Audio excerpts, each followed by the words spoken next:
Você sabia que amanhã é o dia da gestante? A saúde das mulheres nesse período é o assunto do nosso quadro de saúde desta semana.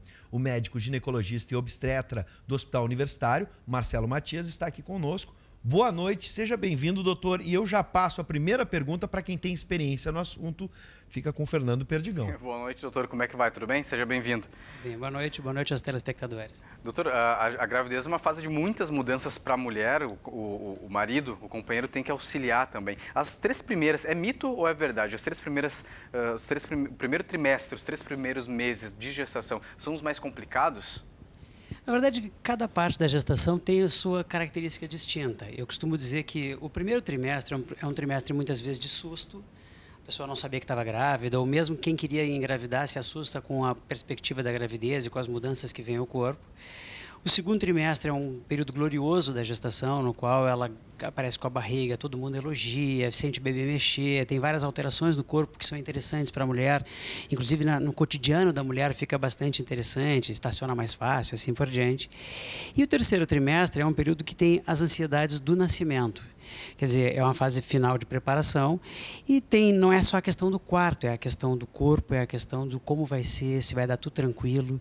Então, e muitas vezes os sintomas do final da gravidez são importantes. E chega um momento que tem muitas mulheres que dizem assim, me tira daqui. Então, não existe exatamente um trimestre que seja o pior. Cada paciente tem a sua característica, mas eu sempre acho que o segundo trimestre é o mais light, é o mais perigoso porque elas ganham liberdade para comer, todo mundo acha que a grávida pode comer por 2 e tal. Como no primeiro trimestre tem enjoo, no terceiro ela está enjoada, acho que o segundo é mais tranquilo e o primeiro e o terceiro têm características próprias cada um, que vai depender muito da cabeça da paciente. É justamente sobre isso que eu quero falar. Esse mito do vamos comer por 2, eu estou comendo por 2. Até que ponto isso realmente é verdade? O que altera na alimentação? Qual a alimentação mais adequada? Ou como acompanhar essa alimentação? Se realmente está comendo por 2? E se a variação de peso, qual seria a ideal? Alguns falam entre 6 a 9 quilos. A gente consegue mensurar para não se passar e não confundir, por exemplo, o que é ansiedade, às vezes, né, a vontade de comer, ou até mesmo, vou perguntar também isso aqui, né, aquelas loucuras aquele desejo de grávida, eu quero comer uva com chimia de não sei o quê. Enfim, isso é verdade? Pode acontecer? Eu vou acreditar a questão do desejo mais a um mito do que a uma realidade. Sim. Porque também depende muito da cultura da paciente e tal. Entretanto, a fome é uma verdade da gravidez. A grávida sente fome. E ela muitas vezes muda a sua dieta até instintivamente, porque há uma questão instintiva na gravidez da proteção do bebê. Existem inclusive distúrbios alimentares que são produzidos por isso, por uma questão instintiva da época que nós lá nas cavernas passávamos fome. Entretanto, a questão do comer por 2 me parece o maior erro que uma grávida pode cometer. Nunca uma grávida vai comer por 2. Eu costumo brincar com as gestantes no consultório dizendo o seguinte, que elas comem, vamos dizer, na pior das hipóteses, por 1,1. Ela não pode comer por 2, porque há uma diferença importante que tem que ser mantida na gravidez, que é o ganhar peso, todas devem ganhar, ao engordar. Ninguém deveria engordar. São assuntos distintos. É fundamental que ela ganhe peso. Por quê? Porque ela vai ter a expansão do sangue, ela vai ter um pouco de edema, ela vai ter o peso do próprio bebê e dos seus anexos, as mamas vão crescer de volume, portanto é fundamental que ela ganhe peso. Mas no momento que ela engorda, significa que ela está ganhando tecido adiposo. O tecido adiposo não acrescenta em absolutamente nada durante a gravidez. Então, não tem uma regra tão precisa, mas algo entre 9 e 12 quilos fica de bom tamanho para as mulheres médias. Depende, claro, do peso pré-gestacional, depende se ela é obesa ou não, fica um cálculo mais complexo, mas grosseiramente, se ela ganhar em torno de 10 quilos, fica de bom tamanho, a gente garante um bom crescimento para o bebê, sem ter um risco aumentado para a gravidez, mas é fundamental ela não engordar. Eu costumo dizer o seguinte, que mulher quando está na rua e come muito é feio. Homem quando come muito parece que ele é o herói que está matando um prato, então ele é um grande homem. Mulher é feio comer. A mulher ganha liberdade para comer durante a gravidez. todo mundo acha que a grávida tem liberdade poética para comer. E isso não é verdade. Eu sou meu eu lírico, né? Você nunca tinha ouvido. Liberdade, licença poética para comer. Todo mundo empurra comida para grávida. Tem Sim. bolachinha, tu tá grávida, come aqui alguma coisinha e tal. Tem uma relação com estar saudável, bem alimentado. Estar saudável. Houve uma época, e a minha avó, por exemplo, era assim, ela dizia assim, que o indivíduo estava gordo, bonito. Gordo não tem nada a ver com bonito, gordo tem a ver com obeso e bonito tem a ver com beleza, são assuntos distintos, mas antigamente tinha essa cultura. A realidade é que a grávida deve se alimentar da maneira mais saudável possível. E o saudável, ele inclui uma sequência de coisas. Não tem como fugir daquela dieta equilibrada, não tem como fugir do carboidrato, de um pouco de gorduras, não dá para comer dieta sem gorduras, tem que comer carnes, tem que comer proteínas, tem que comer de tudo. Frutas, verduras são sempre importantes. Mas não muda o fato de que a dieta tem que ser equilibrada. Qualquer exagero para uma grávida vai mal. Eu costumo dizer o seguinte, pode fazer tal coisa? Regra geral pode, exagerar não pode. Termina, bota o que quiser na entrada e o final não vai estar muito errado. Dificilmente alguma coisa vai ser completamente proibido e dificilmente alguma coisa no exagero vai fazer bem. Agora, o fato da mulher engordar demais na gestação, ele pode trazer algum malefício para o bebê ou para a gestação mesmo? Como, eu não sei se tem relação ou não, a diabetes gestacional tem relação com ingestão, com abuso de alimentar? Tem uma relação direta. O ganho de peso nessa gestação, o ganho de peso prévio à gestação, a alimentação inadequada traz vários malefícios. Não há qualquer benefício no ganho de peso excessivo da gravidez. Tem a questão médica pura e simples. Algumas doenças, em especial a diabetes, tu pegaste o melhor exemplo, são vinculadas ao ganho excessivo de peso na gravidez. Faz um malefício direto para o bebê, porque muitos desses bebês vão crescer excessivamente. O crescer excessivamente pode parecer muito bonitinho, aquele bebê que está no filme, depois que ele nasce com 5 quilos e fica no canto da mãe, muito bonito. Mas esses bebês, como regra, são bebês que têm dificuldades nutricionais depois que nascem, eles fazem hipoglicemia, muitas vezes fazem convulsões, têm lesões por causa disso. Eles têm partos mais difíceis e, portanto, bebês muito grandes costumam ter um aumento de cesariana e mesmo os partos que venham por via vaginal são partos mais distóxicos, mais complicados e, portanto, não tem qualquer vantagem num bebê grande demais. Também é importante deixar claro que não há uma relação tão direta assim. Eu posso ter uma mulher que ganhe 30 quilos na gravidez e o bebê seja pequeno, porque depende de questões que a própria placenta vai nutrir o bebê, de questões próprias do bebê e assim por diante. Mas, regra geral, não coma demais. Regra geral, coma naturalmente e ganhe peso. Engordar nunca é um grande negócio. Como nutrição é um assunto importante na gravidez, a gente recomenda para todas as grávidas que tenham condições ser acompanhadas por uma nutricionista, que é a profissional adequada para fazer esse acompanhamento e só acrescenta.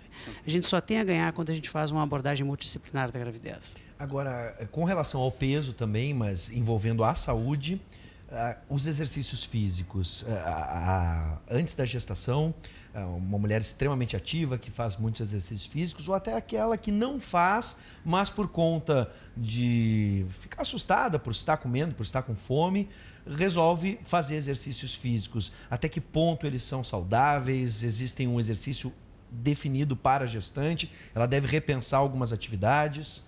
Olha, vale aquela regra inicial que eu disse previamente. Fazer as coisas comedidamente é bom. Quer saber se tem que fazer um triatlo, um Ironman grávida? Não acho que seja o caso. Mas a realidade é que fazer exercícios antes, ou seja, ter uma preparação física interessante previamente, sempre é bom. A mulher que tem uma estrutura muscular adequada, ela acaba tendo menos para-efeitos da gravidez. Mulheres que têm uma musculatura mais frágil, frequentemente sofrem alguns efeitos a maior na gravidez, tem mais dores nas costas, assim por diante.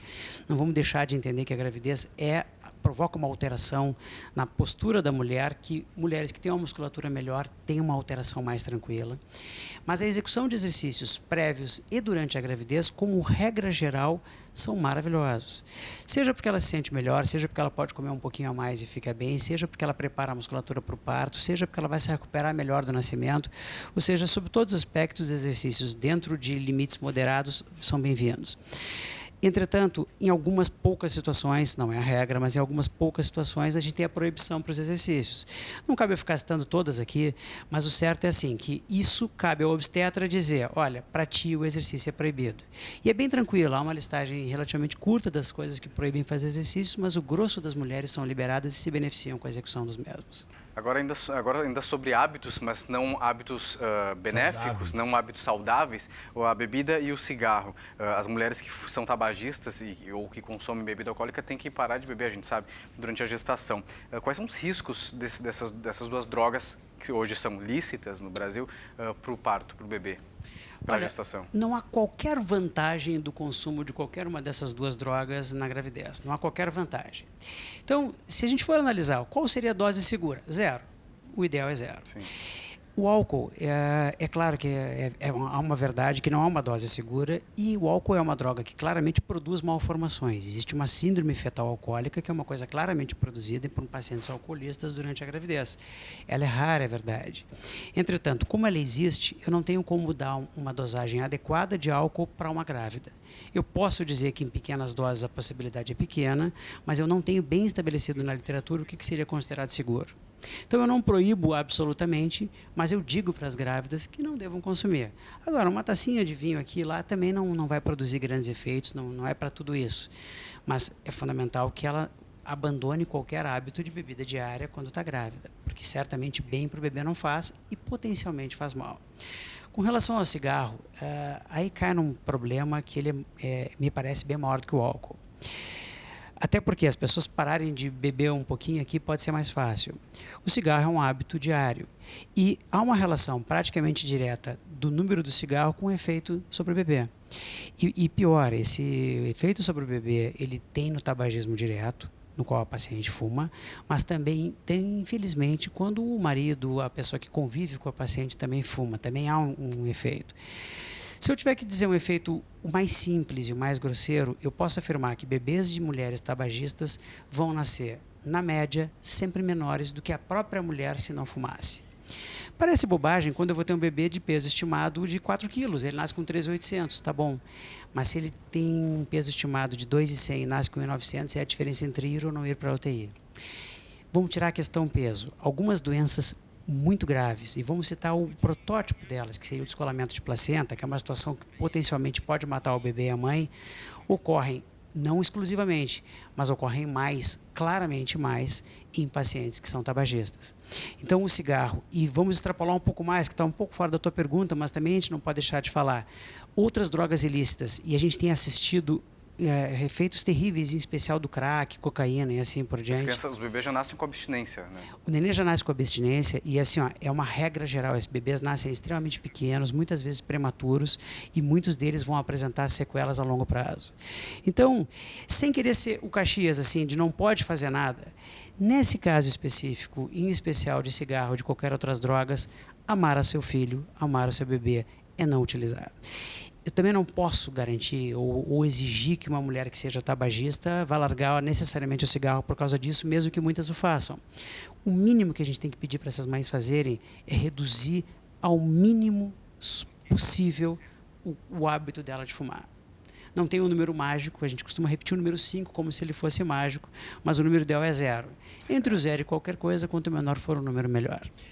Doutor Marcelo, eu quero parabenizar pela forma extremamente fácil de compreender todo o processo, até mesmo para um leigo que não é pai ainda e que, obviamente, perto da experiência do Perdigão, ainda estou no nível, né, jardim. O senhor já é PhD. Eu estou no nível hard. No hard, total. Tem 3 filhos. Parabéns, doutor, boa, pela forma simples como fala, pelo trabalho também. Afinal de contas, deve ser um trabalho maravilhoso, né? Poder fazer uma vida surgir mais uma vez. A gente tem uma área da medicina que tem uma característica linda. Sim. A gente tem muito pouca doente, a gente trata com vida. Exatamente. A maioria dos nossos pacientes saem saudáveis do hospital, saem com os momentos de maiores conquistas das suas vidas, né?